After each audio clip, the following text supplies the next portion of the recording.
Hello students. In last video we have discussed the overhead accounting, steps in overheads accounting, standing order numbers. In steps in overheads accounting we have discussed the collection and classification of overheads, allocation of overheads, apportionment of overheads. Then we will discuss the difference between allocation and apportionment of overheads, but we are not discuss the reapportionment of overheads and absorption of overheads. These 2 points we will discuss after the solving the problem on apportionment of overheads with the help of primary distribution method. In this video we will discuss principles of apportionments and common basis for apportionment of overheads. First, we will discuss the principles of apportionment. We are we are also known as some overheads item are not directly allocated to a particular cost center or cost unit. So this overheads item you can be distribute or allocate to different department on some equitable basis. And for allocating these overheads or for distributions of these overheads, you must be follow the some principles, and that principles we will discuss in this video. First is that service or use. This is most common basis of apportionment of overheads cost, and this is based on theory that greater amount of service or greater amount of use by that department, the larger amount of share are allocated to that department. That means the department who are taking a larger amount of service, or the department who are use larger activity or larger service, this department has liable to pay a large amount of overheads, or these departments are allocated to overheads in larger amount. We take example that telephone charges. We are allocated telephone charges to different department on the basis of number of extension telephones in each department. That means how much telephone extension in that department, on the basis of we will allocate the telephone charges to different department. Principles of अपॉर्चमेंटमधील पहिलं जे काही principal आहे ते म्हणजे service आणि use.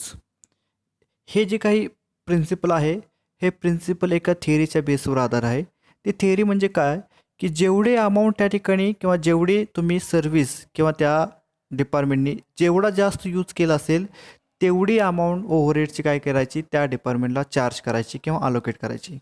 म्हणजे जेवढे तुम्ही जास्त सर्व्हिस घेताल किंवा जेवढे त्याचा यूज जास्त करत असाल तेवढ्या प्रपोर्शनमध्ये काय करायचं, तुम्ही त्या ठिकाणी ओव्हरहेड्सचे काय करायचे, अलोकेशन करायचे असतात.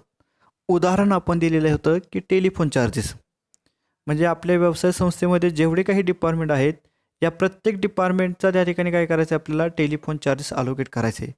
मग हे कशाच्या बेसवर करायचं, तर त्या प्रत्येक डिपार्टमेंटमध्ये त्या टेलिफोनचे त्या ठिकाणी किती एक्सटेन्शन आहेत त्याच्यानुसार काय करायचं, हा टेलिफोन चार्जेस त्या ठिकाणी काय करायचा, आपण डिस्ट्रीब्यूट करायचा. म्हणजे ज्या डिपार्टमेंटमध्ये जास्त टेलिफोनचा वापर केला जात असेल त्या डिपार्टमेंटला त्या ठिकाणी जास्त telephone charges आकारायचा.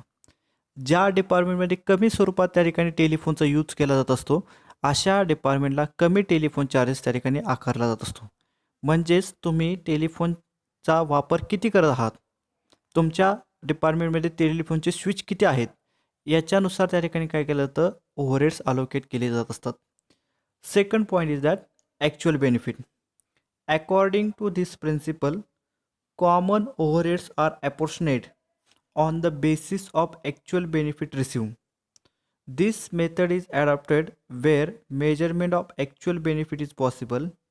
You can take example of rent.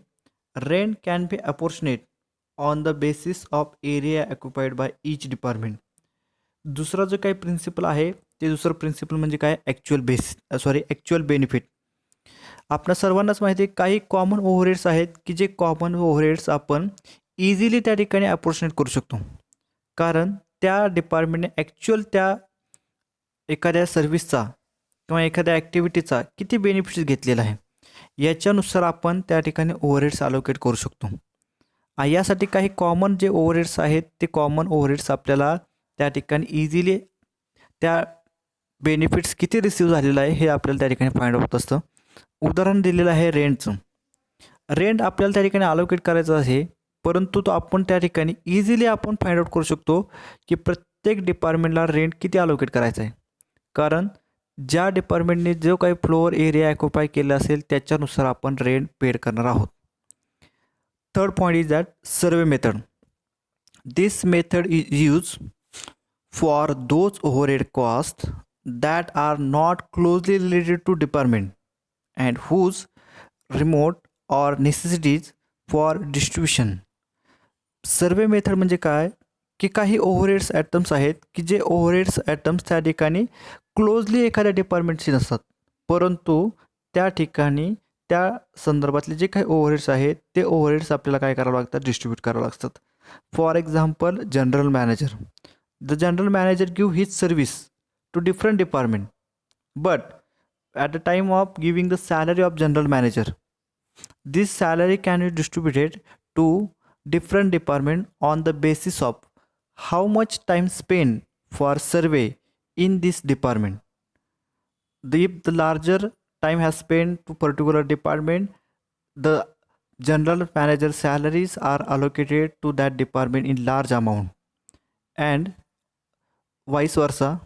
So general manager salary is example of your survey method.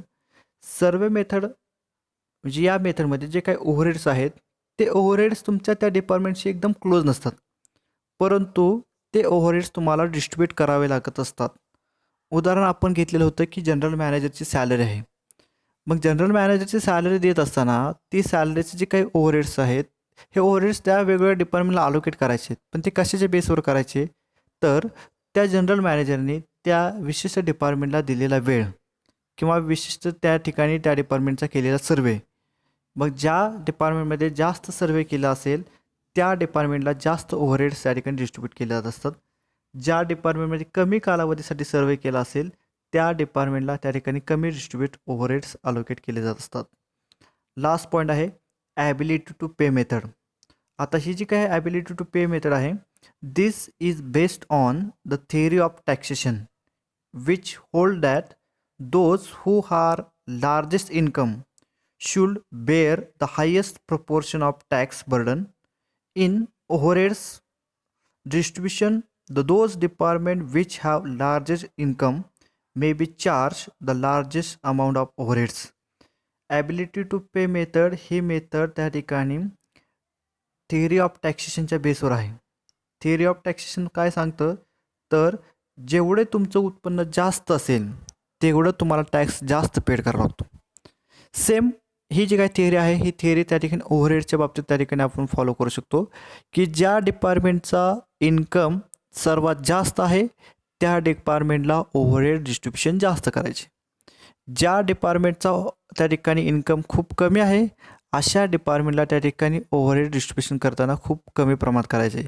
म्हणजे इथं तुमच्या इन्कमवर त्या ठिकाणी तुम्हाला ओव्हरहेड डिस्ट्रीब्युशन केलं जात असतं. याला म्हणलं जातं ॲबिलिटी टू पे मेथड. म्हणजे तुमची त्या ठिकाणी क्षमता किती आहे, पे करण्याची क्षमता किती आहे याच्यावरून त्या ठिकाणी डिस्ट्रीब्युशन त्या ठिकाणी केलेलं असतं. याच्यानंतर जे काय आहे common basis of apportionment of overheads. हा जो काही चार्ट आहे हा चार्ट आपल्याला त्या ठिकाणी तुम्ही तुमच्या नोटबुकमध्ये सुद्धा राईट डाऊन करून घ्यायचा आहे, कारण आपल्याला याच्या बेसवर त्या ठिकाणी अप्रोचमेंट ऑफ ओव्हरहेडचे प्रॉब्लेम त्या ठिकाणी सोल्युशन करावायचे आहेत. काही ओव्हरहेड्स ॲटम्स आहेत आणि ते ओव्हरहेड्स ॲटम कोणत्या बेसवर आपल्याला त्या ठिकाणी अप्रोचमेंट करायचे आहेत या गोष्टी त्या ठिकाणी दिलेल्या आहेत. पहिलं जे काय आहे ॲटम फॅक्टरी रेट्स अँड टॅक्सेस. यासाठी जो काही बेस आहे तो बेस आहे floor area occupied.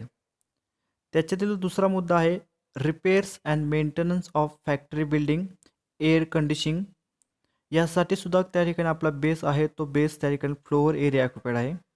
Third point आहे इन्शुरन्स ऑफ फॅक्टरी बिल्डिंग, यासाठी सुद्धा आपला बेस आहे फ्लोअर एरिया ऑक्युपाईड. फोर्थ आहे डेप्रिशिएशन ऑफ फॅक्टरी बिल्डिंग, यासाठी सुद्धा बेस आहे फ्लोअर एरिया ऑक्युपाईड. म्हणजे पहा, चार जे ॲटम्स आहेत त्या चार ॲटमसाठी आपला बेस आहे फ्लोअर एरिया ऑक्युपाईड. म्हणजे तुम्ही फॅक्टरीचं जे काही रेंट देणार असाल, रेट्स असतील, टॅक्सेस असतील, यासाठी काही रिपेअर्स अँड मेंटेनन्स केला असेल फॅक्टरी बिल्डिंगचा, किंवा काही एअर कंडिशनिंग त्या ठिकाणी रूम तुम्ही केले असतील, तर त्यासाठी सुद्धा फ्लोअर एरिया ऑक्युपाईड आहे. थर्ड पॉईंट आहे इन्शुरन्स ऑफ फॅक्टरी बिल्डिंग, म्हणजे जेवढं त्या ठिकाणी फ्लोअर एरिया ऑक्युपाईड केला आहे तेवढ्यानुसार काय केलं जातं, इन्शुरन्स त्या ठिकाणी पेड केला जातो. डेप्रिशिएशन ऑफ फॅक्टरी बिल्डिंग, म्हणजे अशा या चार ॲटमसाठी पहिला बेस आहे फ्लोअर एरिया ऑक्युपाईड. दुसरा मुद्दा आहे repairs and maintenance of plant and machinery, म्हणजे तुमच्या प्लांट अँड मशिनरीज काही रिपेअर करायचं असतील तर त्यासाठी बेस कुठला आहे, capital cost of plant and machinery. Capital cost किंवा त्याला आपण त्या ठिकाणी म्हणतो परचेस प्राईस असं म्हणू शकतो, किंवा ओरिजिनल कॉस्ट असं म्हणू शकता तुम्ही. ऑर मशीन आवर्स, म्हणजे ती मशीन त्या ठिकाणी किती तास चालली याच्यानुसार काय करू शकतो आपण, repairs and maintenance of plant and मशिनरीचं काय करू शकतो, डिस्ट्रीब्युशन करू शकतो. Insurance of plant and machinery, म्हणजे मशीनची लाईफ किती आहे किंवा त्याच्यानुसार त्या ठिकाणी insurance of plant and machinery distribute केली जाते. किंवा मशीनची कॉस्ट काय आहे, जेवढी कॉस्ट जास्त असेल तेवढा इन्शुरन्स प्रीमियम आपल्याला माहिती जास्त असू शकेल, जेवढी कॉस्ट कमी असेल तेवढा इन्शुरन्स प्रीमियमसुद्धा काही ठिकाणी कमी असणार आहे. Depreciation of plant and machinery, या तिन्ही ओव्हरहेड साठवण्यासाठी आपला जो काही बेस आहे तो बेस आहे capital cost of plant and machinery or machine our. Third insurance of stock, स्टॉकचा काही इन्शुरन्स केलेला असेल तर त्या ठिकाणी त्याचं अलोकेशन आपल्याला इन्श्युअर व्हॅल्यू ऑफ स्टॉक, म्हणजे किती त्या ठिकाणी स्टॉक आहे त्या स्टॉकचं त्या ठिकाणी आपण इन्शुरन्स काढलेला आहे याच्यानुसार इन्शुरन्स ऑफ स्टॉकचं काय करायचं, डिस्ट्रीब्युशन करायचं आहे. फोर्थ पॉईंट आहे supervision, canteen oblique staff welfare expenses, time keeping and personal office expenses, medical expenses. हे जे काही चार ओव्हरहेड्स आहेत हे चार ओव्हरहेड्स आपण दोन बेसच्या आधारावर अलोकेशन करू शकता, number of workers, direct labour hours. या दोन्हीपैकी आपल्याला जे काही बेस दिला असेल या बेसनुसार आपल्याला त्याचं अलोकेशन करावायचं आहे. पाचवा मुद्दा आहे compensation to workers, employment state insurance contribution and provident fund contribution. हे जे काही फंड्स असतील, हे जे काही एक्सपेन्सेस असतील, हे एक्सपेन्सेस वेजेस याच्यानुसार काय करावं लागतात, आपल्याला अप्रोक्सिमेट करावं लागतं. त्याच्यानंतर सहावा मुद्दा आहे stores overhead or store keeping expenses, value of direct material. जे स्टोअर ओव्हरहेड्स हे त्या ठिकाणी आपल्याला व्हॅल्यू ऑफ डायरेक्ट मटेरियल बेसच्या आधारे लोकेट करायचे आहेत. Materials handling charges, weight of direct material, जे काही मटेरियल हँडलिंगचे चार्जेस असेल तो चार्जेस आपल्याला वेट ऑफ डायरेक्ट मटेरियलच्या बेसवर त्या ठिकाणी अलोकेट करायचा आहे. आपण सर्वांनीच त्या ठिकाणी हे जे काही बेस आहेत हा बेसचा चार्ट आपल्या नोटबुकमध्ये त्या ठिकाणी राईट डाऊन करून घ्यायचा आहे, कारण आपल्याला या बेसवरच त्या ठिकाणी ॲप्रोक्सिमेट ऑफ ओव्हरहेडचे प्रॉब्लेम सोल्युशन करावायचे आहेत. आपणास दिलेले ॲटम्स आणि त्याचा बेस या गोष्टी आपल्याला त्या ठिकाणी तिथे पाहावायच्या आहेत. काही अजून आयटम्स आहेत lighting and heating. Lighting and heating हा ओव्हरहेड्सच्या ठिकाणी number of lights point or floor area occupied or kilowatt hours. म्हणजे पहा, लाईट आणि हिटिंगचा त्या ठिकाणी जो काही ओव्हरहेड्स आहे तो overheads number of lights point किती आहेत, किंवा फ्लोअर एरिया किती ऑक्युपाय केलेला आहे, किंवा किलोवॅट्स आवर याच्या बेसवर त्या ठिकाणी अलोकेशन करावायचं आहे. पॉवर ऑर स्ट्रीम कन्झम्पशन, याचा जो काही बेस आहे तो बेस आहे हॉर्स पॉवर, ज्याला एच पी आपण शॉर्ट फॉर्ममध्ये असं म्हणतो, horse power of machines or machine hours. म्हणजे या दोनपैकी जो काही बेस असेल या बेसनुसार आपण अलोकेशन करू शकता. H P of machine or machine hours. Fire insurance, यासाठी जो काही बेस आहे value of asset. Machine shop expenses, यासाठी बेस आहे machine hours or labour hours. General expenses, जे काही तुमचे जनरल एक्सपेन्सेस असतील ज्याला आपण सन्ड्री एक्सपेन्स असं म्हणू शकतो, हे सन्ड्री एक्सपेन्सेस डायरेक्ट वेजेसच्या ऑर नंबर ऑफ एम्प्लॉई याच्या बेसवर त्या ठिकाणी अलोकेशन करावायचे आहेत. आणि शेवटचा पॉईंट आहे ऑडिट फीज. ही audit fees sale or total cost, सेल्सची जी काही टोटल कॉस्ट असेल किंवा जी काही आपली टोटल कॉस्ट होत असेल ती टोटल कॉस्टवर त्या ठिकाणी आपण काय करत असतो, ऑडिट फीजचं अलोकेशन त्या ठिकाणी करत असतो. आपणा सर्वांनाच त्या ठिकाणी हे जे काही चार्ट आहे या चार्टमधील जे काही कॉमन बेस आहेत या कॉमन बेसचा त्या ठिकाणी अभ्यास करूनच आपल्याला त्या ठिकाणी प्रॉब्लेम सोल्युशन करावायचे आहेत. मी सर्वांना त्या ठिकाणी परत एकदा सांगू इच्छितो की आपण आपल्या नोटबुकमध्ये हे जे काही चार्ट दिलेला आहे हा चार्ट त्या ठिकाणी नोट डाऊन करायचा आहे, कारण आपल्याला याच्या बेसवर त्या ठिकाणी प्रॉब्लेम सोल्युशन करावायचे आहेत. आपण जे काही प्रॉब्लेम सोल्युशन करणार आहोत ते प्रॉब्लेम सोल्युशन आपण त्या ठिकाणी मीटच्या मार्फत सोल्युशन करणार आहोत, गुगल मीट. याच्यामध्ये मी तुम्हाला आपणा सर्वांना लिंक शेअर करेल. सुरुवातीला आपण सर्वांनी गुगल मीट हे ॲप आपल्या मोबाईलमध्ये डाउनलोड करून घ्यायचे आहे आणि त्याच्यानंतर आपण त्या ठिकाणी गुगल मीटच्या मार्फत आपण प्रॉब्लेम सोल्युशन करणार आहोत, की जे तुम्हाला व्यवस्थितरित्या तुमचे जे काही प्रश्न असतील, ज्या काही समस्या असतील त्या समस्या तुम्ही मला त्या ठिकाणी विचारू शकता. थँक्यू.